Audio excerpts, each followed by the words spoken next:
Welcome, today in front of me HUAWEI Nova Y70 and I'll show you how to change lock screen wallpaper on this device. So first let's just launch the settings application, and after that tap on the home screen and wallpaper section.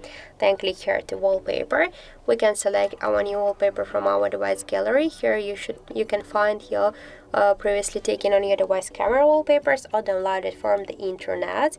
Also you can use your default wallpapers here.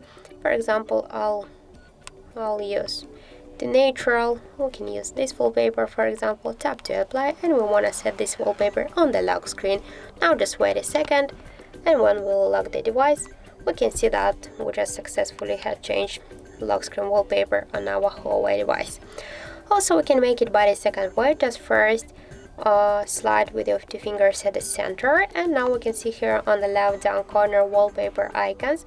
Just click here once, and now we'll just launch the same wallpaper settings.